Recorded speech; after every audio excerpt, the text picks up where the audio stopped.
Buenos días, familia. Hoy continuamos con nuestro estudio del libro de Mateo. Recordemos que los sacerdotes principales, los escribas y los fariseos se unieron para hacer un complot contra Jesús.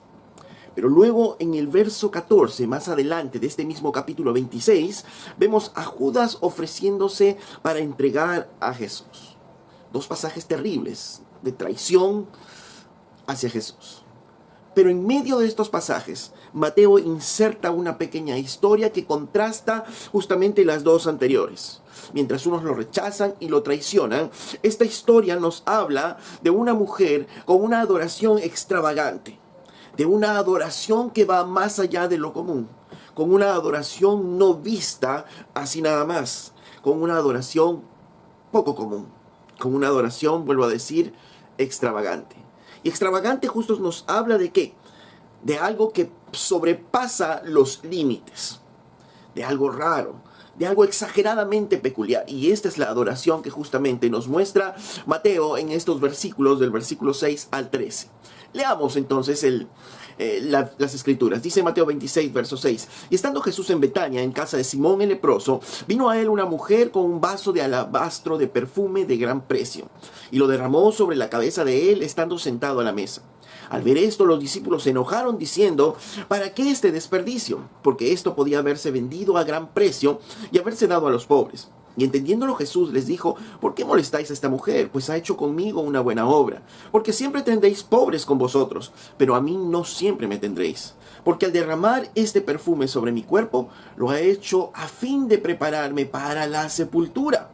De cierto os digo que donde quiera que se predique este evangelio, en todo el mundo también se contará lo que ésta ha hecho para memoria de ella. Ok, entonces comenzamos en el primer versículo. En el versículo 6 dice: y estando en Betania, en casa de Simón el leproso. Entonces este episodio se da en Betania, en la casa, dice, ¿de quién? De Simón el leproso. ¿Quién era Simón el leproso? No lo sabemos, no registra la Biblia, pero podría ser uno de los leprosos, ¿no? Uno de los hombres que estaban enfermos con lepra, a los cuales Jesús sanó, y luego se le quedó el apodo, el sobrenombre, ¿no?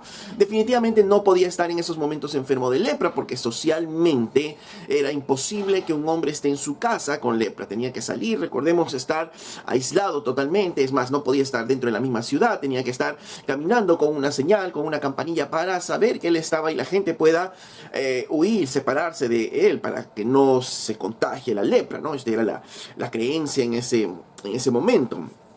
Entonces es imposible que Simón esté leproso. Definitivamente solo es el apodo que le está quedando. Porque nos dice en el libro de Juan, ¿no?, que en esta escena también se encontraban, o en esta cena que preparan, se encontraba Lázaro, se encontraba Marta y María, ¿no? También María está en esta escena. Veamos entonces el siguiente versículo. Dice: vino a él una mujer con un vaso de alabastro de perfume de gran precio y lo derramó sobre la cabeza de él, estando sentado a la mesa, ¿no? Jesús estaba sentado a la mesa y de pronto irrumpe una mujer en la escena donde están cenando y dice, rompe el frasco de alabastro y echa el perfume muy costoso sobre la cabeza de Jesús hacia todo el cuerpo. En Juan capítulo 12, verso 3 nos dice: entonces María tomó una libra de perfume de nardo puro de mucho precio y ungió los pies de Jesús y los enjugó con sus cabellos, y la casa se llenó del olor del perfume. Ok, entonces Juan nos identifica a esta mujer, ¿no? El relato de Mateo y de Marcos no nos identifica quién era esta mujer, pero Juan ya nos detalla, ¿no?, el nombre específico de esta mujer. Era María. ¿Y cuál María? La hermana de Lázaro y la hermana de Marta. Y ellos justamente están aquí en la escena. Y ya conocemos obviamente el personaje de María, ¿no? Ya los evangelios nos han presentado a María en otras ocasiones. Por ejemplo, en Lucas capítulo 10, verso 38, dice: aconteció que yendo de camino entró en una aldea y una mujer llamada Marta le recibió en su casa. Esta tenía una hermana que se llamaba María, la cual sentándose a los pies de Jesús oía la palabra. Pero Marta se preocupaba con muchos quehaceres y acercándose dijo: Señor, ¿no tienes cuidado de que mi hermana me deje servir sola? Dile pues que me ayude. Respondiendo Jesús le dijo: Marta, Marta, afanada y turbada estás con muchas cosas, pero solo una cosa es necesaria, y María ha escogido la buena parte, la cual no le será quitada. Nos encontramos entonces en la escena, en la cual aquí estaban de nuevo en casa, de Marta. Marta le recibe en su casa y Marta está afanada tratando de servir. María está haciendo algo que socialmente no era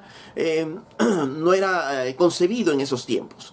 Porque en esos tiempos la concepción era, si va un invitado, las mujeres tenían que estar sirviendo y los hombres se quedaban conversando en el lugar donde se estaban reuniendo. Pero María no estaba así. María estaba, dice, a los pies de Jesús, escuchando, dice, cada una de las palabras de Jesús. Por eso es que Marta sale y un poco que le reprende a Jesús y le dice: maestro, ¿cómo permites que ella esté aquí y no me esté ayudando?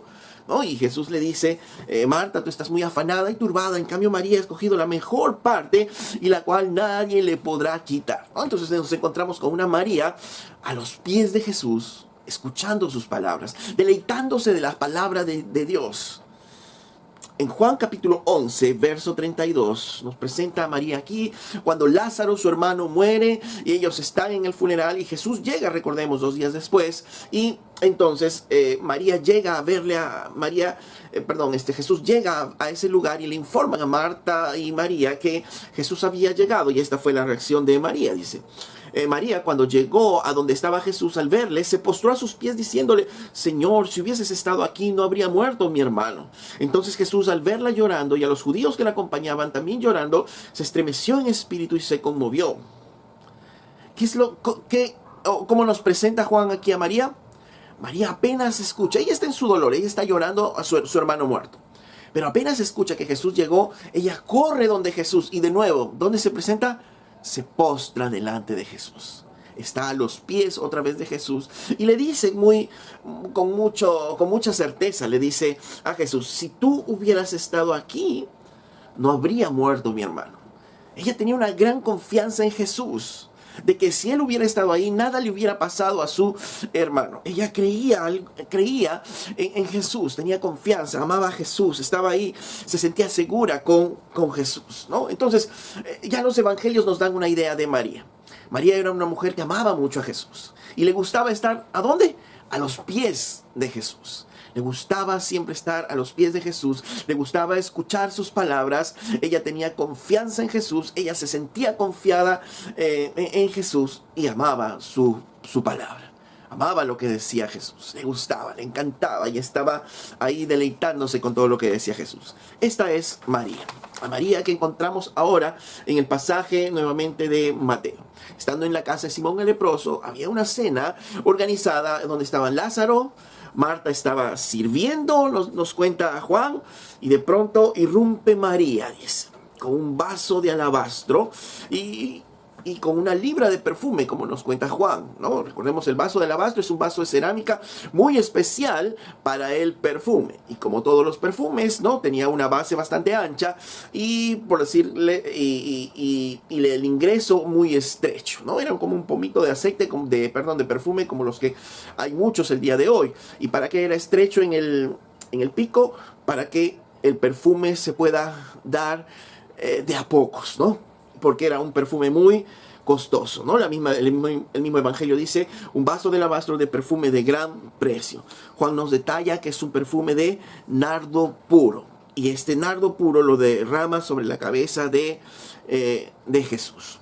Y por si fuera poco, Juan nos detalla a su vez que María está limpiando los pies de Jesús del perfume que pueda haber caído y que sea de más, ¿no? Ahora, solo imaginemos la escena. Están cenando ahí. De pronto viene una mujer, quiebra el frasco de alabastro, echa el perfume de Jesús, el perfume sobre Jesús, el perfume está cayendo sobre Jesús, el perfume es un perfume de nardo puro, o sea, un perfume que tiene bastante olor, un perfume bastante fino, y de pronto ella cae al piso y se desata el cabello y con sus cabellos comienza a limpiar los pies de Jesús. Si hubiéramos estado en esos momentos en la escena y viéramos a María hacer esto, ¿qué es lo que hubiéramos pensado de María? Seguramente muchos de nosotros habríamos dicho: wow, esta mujer es una mujer trastornada, es una mujer lunática. ¿Cómo se le ocurre hacer esto en esta situación y encima ahora con sus propios cabellos estar haciendo eso? Y seguro que muchos de nosotros hubiéramos dicho eso. Otros probablemente nos hubiéramos asombrado solamente. Pero definitivamente esta actuación de María no fue a nada común, salió de todas las reglas, ¿no? En general, y generalmente las personas que llegan a tener un tipo de adoración de esta manera como la tuvo María, finalmente son criticadas, como es lo que pasó con María, ¿no? Ahora, María derramó sobre el cuerpo de Jesús, dice, 1 libra de nardo puro. Ahora, este es un perfume costoso, ¿por qué? Porque el nardo es una flor que crecía en el Himalaya, en la India. Por tanto, desde llevar este perfume desde la India, desde el Himalaya, hasta Jerusalén, obviamente constituía un gran costo. Y muchas de las mujeres guardaban este nardo puro, ¿para qué? Para el día de su boda. Para el día de su boda, y echarse este perfume y oler con esta fragancia tan rica que era el nardo puro. Entonces, algunas mujeres que podían, ¿no? que podían tener dinero, guardaban este perfume para ese día. Por eso era algo tan valioso, sobre todo para las mujeres, ¿no? Ahora, ¿qué es lo que hizo María? Rompe el frasco de alabastro. ¿Y para qué? Para que el perfume no caiga gotitas, sino para que el perfume caiga totalmente sobre Jesús. Ahora, en Juan 12 mismo nos habla y nos dice que Judas reacciona, y Judas dice si hubiera podido vender este perfume por 300 denarios, ¿no? Por tanto, ya nos da una idea de que este es un perfume bastante caro. Recordemos que un denario más o menos es el sueldo de un día de un trabajador, ¿no? Entonces estamos hablando de 300 denarios, estamos hablando de la cantidad de dinero que valdría este perfume sería aproximadamente de 300 días de trabajo, o sea, casi un año de trabajo de una persona.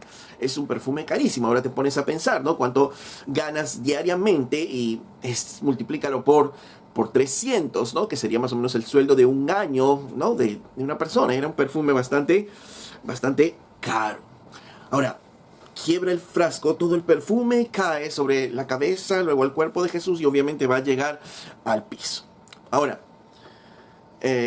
María dice que una vez que este perfume empieza a llegar al piso, empieza a mojar los pies de Jesús y luego va cayendo al suelo.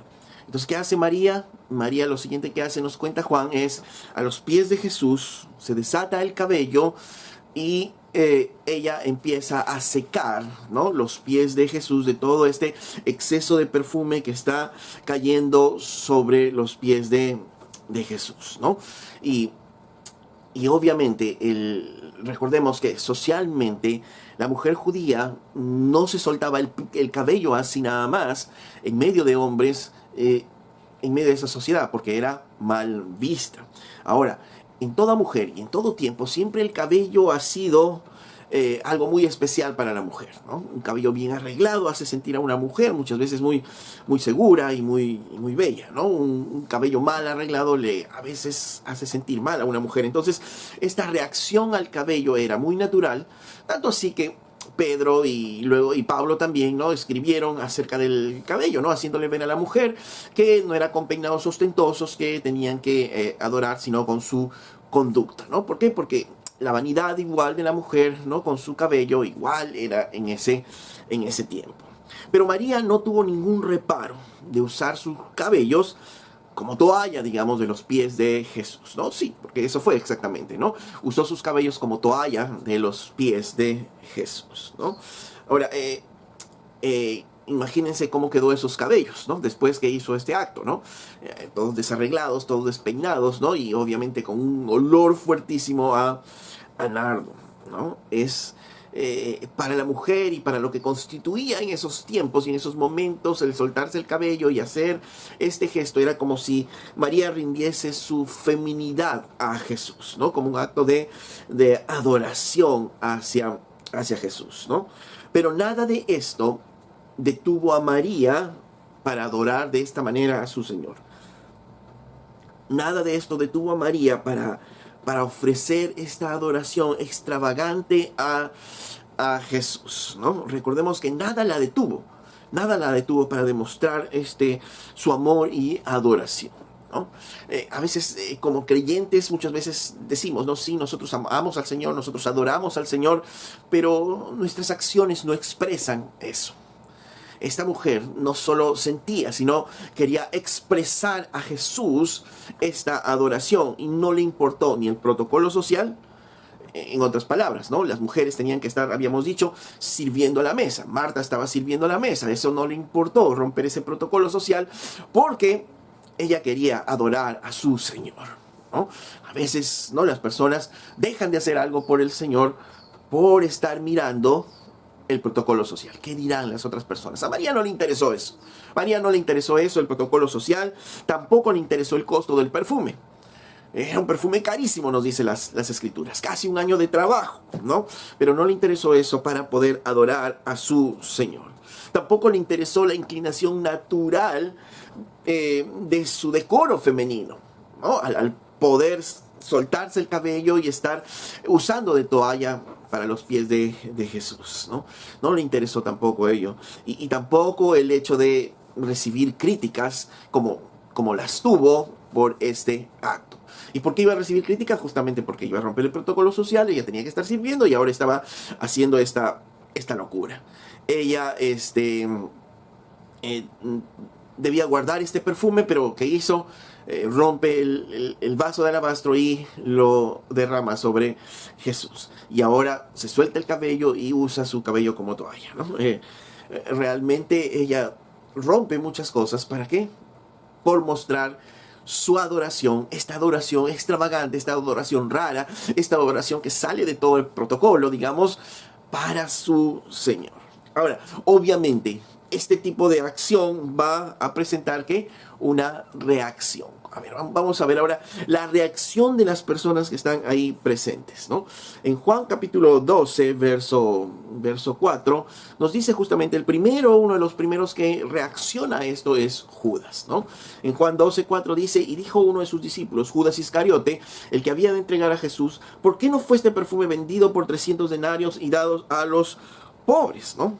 Entonces, encontramos aquí con estas palabras, lo primero, un contraste en el cual vemos a una María que aparentemente no tiene un juicio para hacer esto, es imprudente para poder hacer eso, versus un Judas que es prudente, un Judas prudente y que él se pone a pensar y dice, mira, qué desperdicio este perfume, qué desperdicio de dinero, habiendo tantos pobres aquí, ¿no? Entonces, esta es la reacción inmediata de Judas. Y lo interesante es que el Espíritu Santo justamente nos hace ver este contraste entre aparentemente una prudencia, ¿no?, moderada y una locura descabellada que hizo María, ¿no?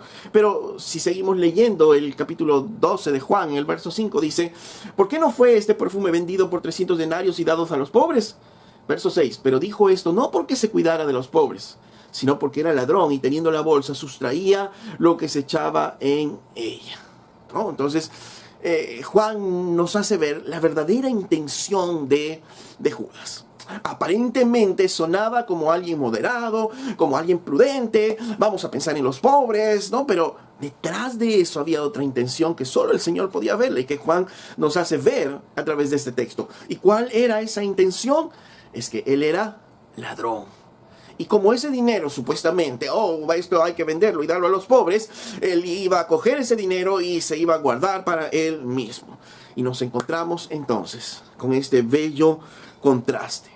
Una mujer que estaba dispuesta a darlo todo por Jesús, a derramar todo por Jesús, versus Judas que buscaba la oportunidad de enriquecerse a costa de Jesús, de buscar a través de Jesús tener más dinero.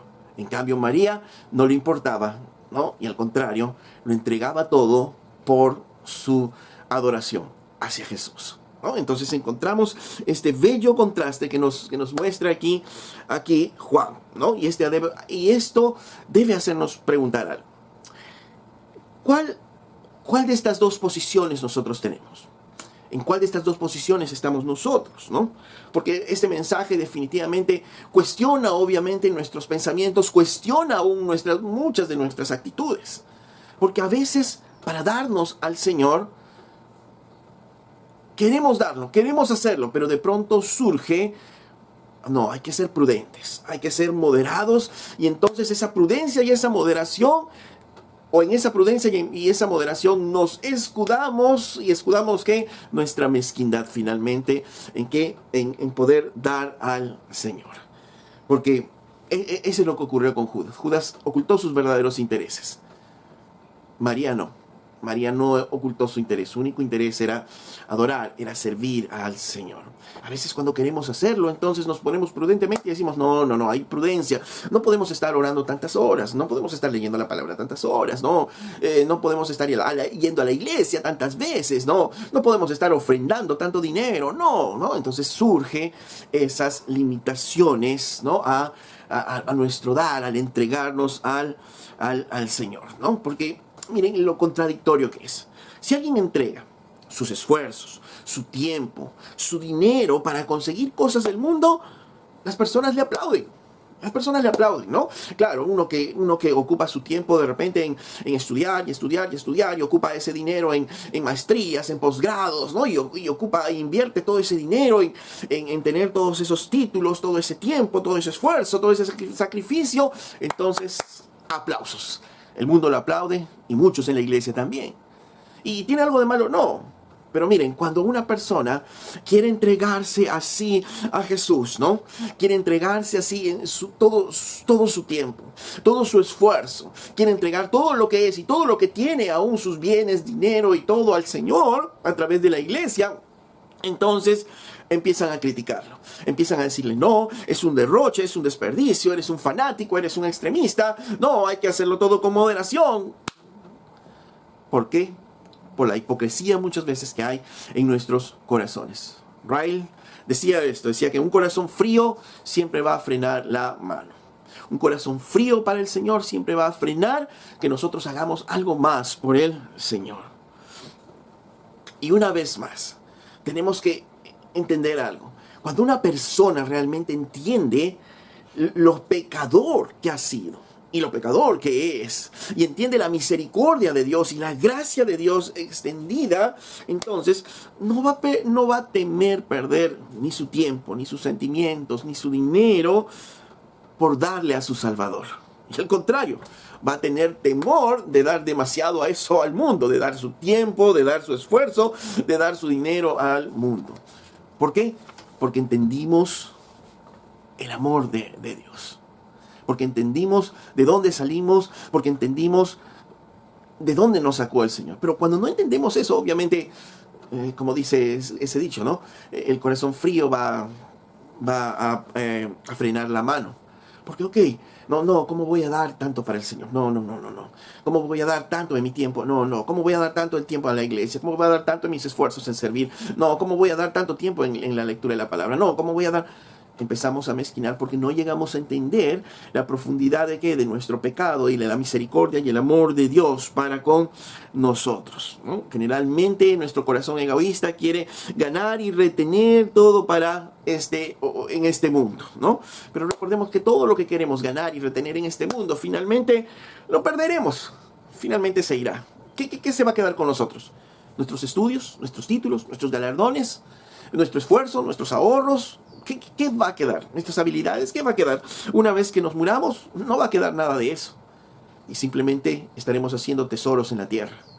Pero aquel que pueda entregar todo para el Señor, sus esfuerzos, su tiempo, dinero, su mente, sus sentimientos para con el Señor, estará haciendo tesoros en los cielos. Y allí, esos tesoros en los cielos, dice las Escrituras, que no se pierde. Ni la polilla, ni el orín van a corromper ese tesoro, sino al contrario, ahí va a estar ese tesoro. Jim Elliot, misionero a la población de los Aucas, fue con un equipo misionero ahí a poder predicar el evangelio. Al poco tiempo, ellos fueron muertos. Y la pregunta que se le haría a él es, ¿fue un desperdicio tu vida? ¿Fue un desperdicio haber ido a los Aucas y haber muerto? Y seguramente él diría no. ¿Por qué? Porque él sembró tesoros en el cielo. Y obviamente la obra, a través de todo lo que pasó, la obra con los Aucas, obviamente el Señor la bendijo y hubo un tiempo después muchos creyentes que llegaron al Señor, ¿no? Ahora, tristemente, los discípulos se dejaron influenciar por el corazón de Judas. Recordemos que quien primero empezó a reaccionar es Judas, y Judas comenzó a decir, pero ¿cómo se va a desperdiciar este dinero? Este dinero se pudo haber dado a los pobres, no desperdiciarlo en Jesús. Y entonces nos dice en Mateo, volvemos al libro de Mateo, en Mateo 26, verso 8 dice, al ver esto, los discípulos se enojaron diciendo, ¿para qué este desperdicio? Miren, los apóstoles dice que se enojaron. Y esta palabra en el griego nos habla de un enojo grande, de estar furiosos, de estar como resoplando, ¿no? Entonces nos habla de que ellos estaban furiosos con María. Cogieron las palabras de Judas y ahora ellos estaban furiosos. ¿Por qué? Porque comenzaron a razonar y comenzaron a decir, es cierto, ¿cómo se puede haber gastado tanto dinero en Jesús? No vale la pena. No vale la pena haber desperdiciado todo este perfume habiendo tantos pobres. Ese era el pensamiento y ellos estaban furiosos con María. Y parecía lógico, porque si nos ponemos a pensar, pues parece lógico lo que estaban diciendo. Pero ellos se olvidaron de algo. Jesús estaba ahí. Y obviamente si imaginamos la escena, Jesús está sentado ahí en la conversación en la mesa, de pronto viene una mujer, rompe el perfume de alabastro y le deja caer, y el perfume cae de la cabeza a su cuerpo y luego a sus pies, y luego esta mujer se desata el cabello y empieza a limpiar los pies de Jesús. Lo lógico hubiera sido, bueno, vamos a esperar la evaluación del maestro. ¿Qué es lo que va a decir Jesús acerca de esto? Porque obviamente no la paró a esta mujer. No la paró a esta mujer, sino la deja y la ha dejado hasta ahora. Pero no, ellos se dejaron llevar por su razonamiento, por sus sentimientos, ¿no? Y de pronto ellos empezaron a emitir un juicio contra María sin esperar la evaluación misma de Jesús. Porque al final, la evaluación de Jesús y la palabra de Jesús es lo único que nos debe importar. Mis hermanos, a veces nosotros emitimos juicio por nuestros razonamientos, por nuestros sentimientos, pero lo que debe importar principalmente es lo que Dios piensa acerca de una determinada situación. ¿Qué es lo que Dios piensa realmente por ello, a través de esa situación? Ellos debieron esperar la evaluación de Jesús, las palabras de Jesús, pero ellos hicieron lo que muchas veces nosotros estamos acostumbrados a hacer. ¿Y qué estamos acostumbrados a hacer? Colocarnos como el estándar de evaluación de otras personas. O sea, que cuando una persona no se comporta como nosotros pensamos que debe comportarse, la empezamos a criticar, empezamos a decir, está mal, se está portando mal, no está haciendo lo que debe hacer. Pero, ¿quién te puso como estándar? ¿Quién nos puso como estándar de vida, estándar de comportamiento de otras personas? Porque nosotros queremos que otras personas hagan lo que nosotros hubiéramos hecho, lo que se supone que hubiéramos hecho. Pero qué arrogancia, ¿no? Porque finalmente nos encontramos juzgando a los criados ajenos, porque no son nuestros, sino finalmente son del Señor. Y a veces juzgamos a las personas, ¿no? Y decimos, pero ¿por qué esta persona no llega tan puntual como yo? Pero no conocemos su vida, no conocemos lo que pasa, lo que tiene que pasar, y solamente juzgamos, nos creemos nosotros el estándar de esa persona. Pero no sabemos más, ni siquiera nos acercamos a hablar, sino simplemente juzgamos a la persona. Ahora, ¿cómo reacciona Jesús? ¿Cuál es la reacción de Jesús a esto? Dice en el verso 10, dice, y entendiéndolo Jesús les dijo, ¿por qué molestáis a esta mujer? Pues ha hecho conmigo una buena obra. Según el criterio de Jesús, esta mujer había hecho una buena obra, una obra hermosa, ¿no? Como se traduciría esa palabra del griego también. Porque todo lo que se hace, tenemos que hacerlo de acuerdo al criterio de Dios y para la gloria de Dios. Y todo lo que hacemos, de acuerdo al criterio de Dios y para la gloria de Dios, es una buena obra. Es una buena obra. Entonces, nos debemos preguntar siempre, ¿qué es lo que Dios opina sobre esta situación? Para nosotros poder emitir un juicio. Y no nos dejemos llevar por nuestros sentimientos, por nuestros pensamientos, y menos aún ponernos como un estándar de algo. No. ¿Qué es lo que dice Jesús acerca de esto? Y Jesús lo entendió, dice, y ella me ha hecho una buena obra, dice. Y aquí la explicación de por qué Jesús está diciendo que esta mujer hizo una buena obra. Verso 11 dice, porque siempre tendréis pobres con vosotros, pero a mí no siempre me tendréis, ¿no? Siempre habrá pobres entre ustedes, ¿no? Y obviamente no está hablando de la pobreza del mundo, ¿no? Está hablando obviamente de la pobreza aún dentro de la iglesia, dentro del pueblo de Dios. Y el Señor está diciendo claramente, ustedes van a tener pobres siempre, siempre va a haber pobres dentro del pueblo de Dios, dentro de la familia de la fe siempre va a haber pobres. Recordemos lo que vimos hace unas semanas nada más en el pasaje cuando el Señor decía, ¿no? Porque venid, siervos fieles, ¿por qué? Porque tuve hambre y me diste de comer, tuve sed y me diste de beber, tenía frío y ustedes me cubrieron. Y ellos decían, pero Señor, ¿cuándo te hicimos esto si nunca te vimos físicamente? Y el Señor decía, cada vez que lo hiciste a uno de mis hermanos más pequeños, me lo hiciste a mí. Y recordemos que habíamos visto que Jesús se identificaba ¿con quién? Con la iglesia, con los suyos. Y cada vez que nosotros hacíamos algo a esos hermanos pequeños, a esos hermanos en necesidad, es como si le hiciéramos eso a Jesús. Por tanto, obviamente, el Señor va a permitir que haya pobres en la iglesia. ¿Por qué? Porque eso va a mostrar realmente nuestro corazón y va a mostrar cuánto nosotros estamos dispuestos a hacer por otras personas, ¿no? En la iglesia siempre va a haber gente necesitada. ¿Y cuál va a ser nuestro deber? Nuestro deber siempre va a ser hacerles el bien, hacerles lo mejor. Pero dice, porque siempre tendréis pobre entre vosotros, pero a mí no siempre me tendréis, ¿no? Obviamente Jesús iba a morir dentro de poco. Estaba a unos días de su muerte y los pobres, decía Jesús, siempre los van a tener. Siempre va a haber pobres, pero Él iba a estar solamente unos días más ahí.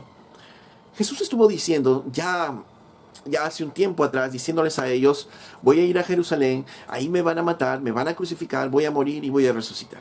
Una y otra vez Jesús les decía, ¿pero qué decían los discípulos? Los discípulos, no, Señor, no pienses esas cosas, no hagas estas cosas. Se quedaban absortos, ellos asombrados, no decían nada. Y entonces ellos como que no querían creer esto de que Jesús iba a morir, a pesar de que Jesús ya les había hablado. Pero pareciera que la única que creyó realmente en las palabras de Jesús fue María de Betania. Porque María de Betania entendió que Jesús iba a morir. Jesús dijo que iba a morir, entonces ella lo entendió y Él va a morir. Y ella entonces decía, capaz no hay tiempo para ungir el cuerpo de Jesús, porque si Él dice que va a ser entregado a los gentiles, Él dice que va a ser crucificado, capaz no hay tiempo para ungirlo y entonces yo lo voy a ungir de antemano. A los pobres siempre los tendréis, pero a Jesús no siempre estará ahí. Es como si ella dijese o pensase, ¿no? Yo siempre tendré la oportunidad para dar a los pobres, pero esta es la única oportunidad que tengo para mostrar mi amor y mi adoración a mi Señor, ¿no? Si no lo hago ahora, no tendré otra oportunidad para poder hacerlo. Y entonces ella hizo lo que pudo en esos momentos que tenía que hacerlo, y aunque eso le costó no solo desprenderse de cosas materiales como su perfume, de lo más deseado tal vez que como mujer tenía, sino también le costó fuertes críticas a ella. Pero ella sabía que ese era el momento de adorarle a Él. Cuando Jesús muere, recordemos, y efectivamente, llegaba la Pascua, llegaba ya el Sabbat y no hubo tiempo para ungir el cuerpo de Jesús, lo bajaron de la cruz y lo llevaron a la sepultura y así nada más lo sepultaron. Por eso dicen las Escrituras que el domingo unas mujeres fueron a ungir el cuerpo de Jesús. ¿Por qué? Porque eso era una honra a un muerto, ungir con perfumes el cuerpo de un muerto. ¿Por qué? Porque obviamente el cuerpo se iba a deteriorar y el cuerpo iba a empezar a oler mal. Por eso es que lo ungían con perfume como una honra al cuerpo. No hubo oportunidad en el cuerpo de Jesús y estas mujeres estaban yendo a poder ungir el cuerpo de Jesús, pero ahí se encontraron con que Jesús ya había resucitado. Y nos cuenta el Evangelio, Juan nos cuenta que dentro de ese grupo de mujeres que fueron a ungirlo, ¿saben quién no fue? María de Betania. ¿Por qué? Porque ella, en el tiempo que tenía que hacerlo, ungió a Jesús, ungió al Señor. Dice, verso 11 dice, porque siempre tendréis pobres con vosotros, pero a mí no siempre me tendréis. Verso 12, porque al derramar este perfume sobre mi cuerpo lo ha hecho a fin de prepararme para la sepultura. En otras palabras, esta es la única que me ha creído. Esta es la única que me ha creído que realmente yo voy a morir y está preparando mi cuerpo para la sepultura. Por eso es que buena obra ha hecho. Porque cuando tenía que hacerlo, lo hizo. Cuando era el tiempo de adoración, adoró. Cuando era el tiempo de ofrecer lo que ella tenía, lo ofreció. Y finalmente Jesús dijo, ¿no? De cierto os digo que donde quiera que se predique este evangelio, en todo el mundo, también se contará lo que está hecho para memoria de ella. Jesús no había muerto aún, pero Jesús dijo, donde quiera que se predique este evangelio. Él ya lo dijo. Este evangelio va a ser predicado por todo el mundo, y a donde vaya, entonces se contará la historia de María. ¿Qué aprendemos de este pasaje? ¿Qué aprendemos de lo que nos cuenta en esta historia Jesús? Nos cuenta y nos habla de una verdadera devoción, de una verdadera adoración hacia el Señor. Y es la verdadera adoración que todo creyente debería tener. Hoy muchas veces nos cuesta levantar las manos para adorarle. Nos cuesta levantar la voz para cantarle. Nos cuesta a veces movilizar nuestro cuerpo. ¿Para qué? Para alabarle. Nos cuesta entregar una ofrenda al Señor para poder honrarlo. Nos cuesta un tiempo para pasar en oración delante de nuestro Dios. Nos cuesta un tiempo para poder leer la Biblia y deleitarnos con su palabra. Nos cuesta muchas veces reunirnos varias veces en la semana en la iglesia. Pero un amor tan grande como el que Jesús derramó sobre nosotros solo puede ser honrado de la misma manera, con una adoración extravagante, con una devoción extravagante hacia Él. Eso es una respuesta natural cuando entendemos lo que Jesús ha hecho en nuestras vidas. Porque el amor de Jesús es lo que nos mueve. El amor de Jesús es lo que finalmente nos lleva, nos guía a hacer algo. Y esto es lo que dice después Pablo en 2 Corintios capítulo 5, verso 14. Dice, porque el amor de Cristo nos constriñe. El amor de Cristo, dice, nos constriñe, nos presiona, nos mueve. ¿Cuándo qué? Dice, pensando esto, que si uno murió por todos, luego todos murieron. Dice, el amor de Cristo nos mueve. ¿Por qué? Porque pensamos que Cristo murió por todos. Dice verso 15, y por todos murió para que los que viven ya no vivan para sí, sino para aquel que murió y resucitó por ellos. Dice la Biblia que el amor de Cristo nos constriñe, el amor de Cristo nos presiona, el amor de Cristo nos mueve, entendiendo algo, que si uno murió por todos, entonces todos morimos. ¿Para qué? Para ahora los que viven ya no vivamos para nosotros mismos, sino vivir para aquel que murió y resucitó por nosotros. El amor de Cristo nos mueve ¿a qué? A vivir ya no para nosotros, sino para Él. Por tanto, todo lo que tenemos, todo lo que somos, es para Él. Nuestro tiempo, nuestro esfuerzo, nuestros sentimientos, nuestras fuerzas, nuestro dinero, nuestros bienes, todo es para Él. Y así es como debería ser nuestra adoración extravagante para nuestro Señor.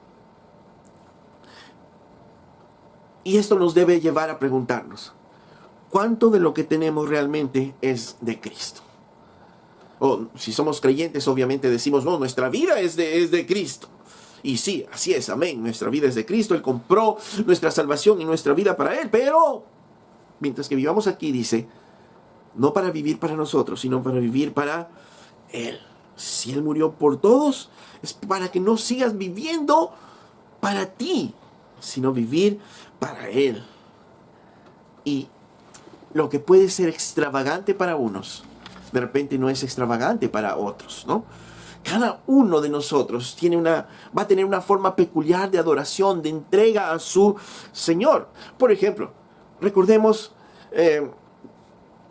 en Hechos nos dice que los que tenían bienes comenzaron a vender sus bienes y entregar todo el dinero a la iglesia.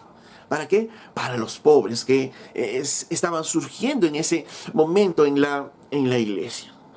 Y esta tal vez uno puede decir, wow, esto fue algo extravagante, fue algo innecesario, de repente los críticos podrían decir, pero era el momento en el que el Señor les llevó a eso, sus corazones, sus momentos. Es más, Bernabé mismo fue uno de aquellos que vendió sus propiedades y le entregó a la iglesia el dinero. ¿Para qué?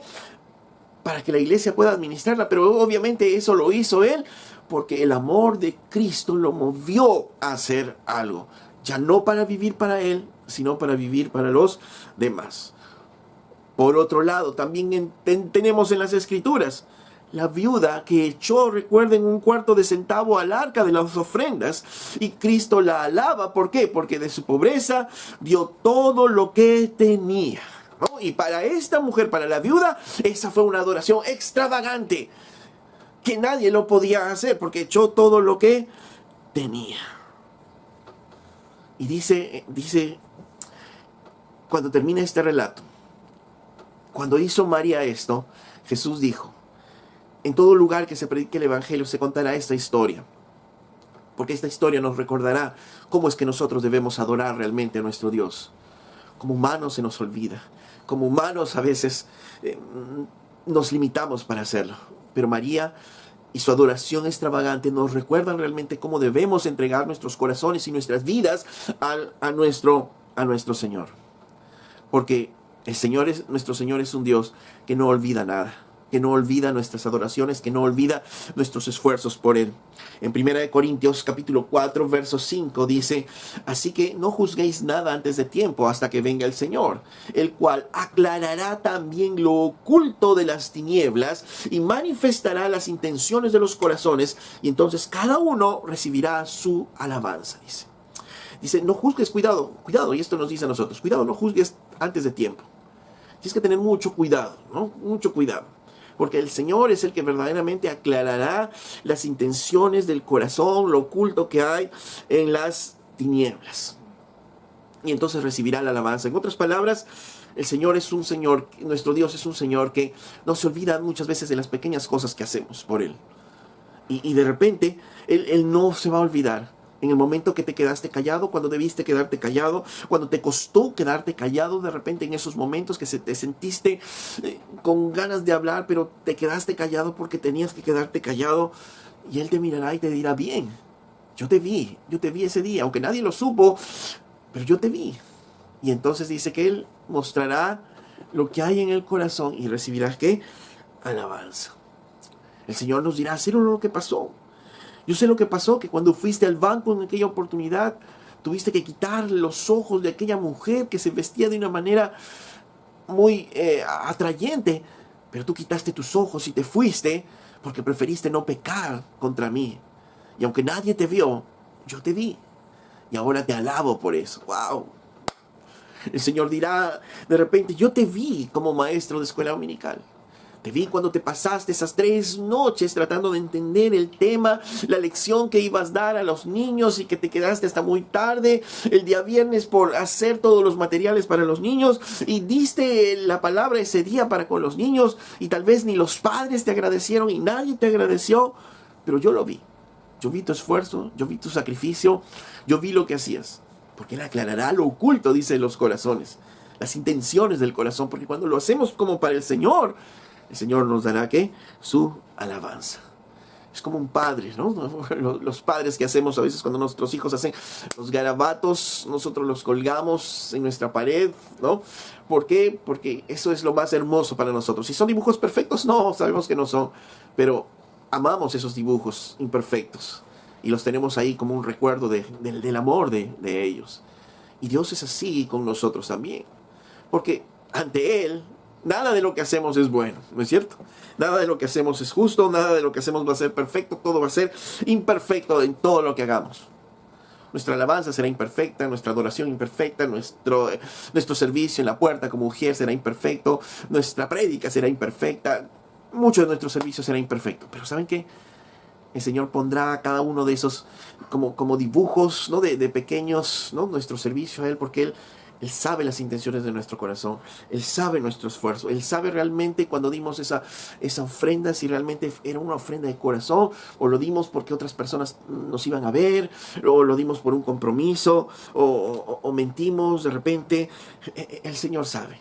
El Señor sabe que lo hicimos para Él cuando levantamos esas sillas, que lo hicimos para Él cuando servimos a la puerta, aunque de repente no nos sentimos dignos de poder hacerlo.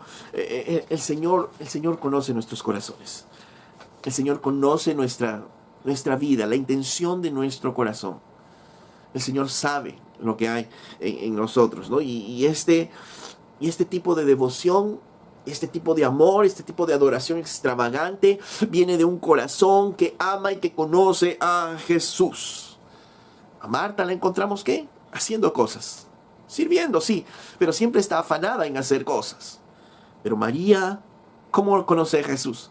Porque estaba a los pies de Jesús deleitándose mientras Él hablaba. Mientras estaba conociendo de su palabra, ella se deleitaba e iba conociendo más. Y si Jesús dijo que moría, le creía. Y ella se sentía segura delante de él y dijo, si tú hubieras estado aquí, mi hermano no hubiera muerto. María escogió la mejor parte y Jesús dijo, esto nadie se lo puede quitar. ¿Y cuál fue esa mejor parte? Beberse, comerse la palabra del Señor, la palabra que salía de su boca. Y este tipo de adoración solo vendrá cuando conozcamos a nuestro Señor. Y la única forma como vamos a conocerlo más y más es a través de su palabra, es a través de sentarnos ahí con nuestras Biblias y aunque no entendamos de repente un pasaje y volverlo a leer y pedirle al Espíritu Santo que nos enseñe, que nos ayude a entender y luego seguir leyendo y seguir deleitándonos en la obra del Señor. El tipo de devoción, una devoción extravagante, una adoración extravagante, muchas veces será criticada por otros. Pero no oigamos las voces de otros, sino oigamos la voz de nuestro Señor. Si somos movidos por la pasión hacia Cristo, si somos movidos por ese amor hacia Cristo, hagámoslo. No nos limitemos por lo que algunos nos pueden decir. Vamos con moderación. Movámonos si es que el amor al Señor nos impulsa, nos mueve. A veces nos limitamos tanto y una adoración de este tipo comienza con pequeñas cosas, no solo con nuestros tiempos en la palabra de Dios, nuestros tiempos cuando oramos. Estas pequeñas cosas comienzan aún cuando nos proponemos a poder estar en todas las reuniones de la iglesia. Pero ¿cuánto nos limita nuestro razonamiento? ¿Cuánto nos limita nuestro entendimiento? Y muchos dicen, no, yo ya fui el domingo, ya para qué más, yo ya oré 5 minutos, para qué más, yo ya leí 10 minutos, además yo conozco la Biblia, para qué más. Cuidado. ¿Cuándo fue la última vez que oraste de manera extravagante para tu Señor? ¿Cuándo fue la última vez que leíste su palabra de una manera extravagante? ¿Cuándo fue la última vez que ofrendaste a tu Dios de manera extravagante? ¿Cuándo fue la última vez que oraste, que predicaste la palabra del Señor de una manera extravagante? María nos recuerda la adoración que todos como creyentes debemos tener. Una adoración extravagante. Como respuesta a un amor extravagante. A un amor grande que el Señor ha derramado por nosotros. Y si tú me estás escuchando hoy y no conoces a Jesús, Jesús tiene un amor grande, extravagante, que nunca nadie puede darnos, pero puede dártelo a ti. Si entregas tu vida y tu corazón y tu pasión a Jesús como tu Señor. Amén. Si este video ha sido de bendición para tu vida, yo te quiero pedir que tú le des un me gusta al video y puedas tú compartir con otros también este video para que la palabra de Dios pueda ser oída por distintas personas y llegue a muchos lugares.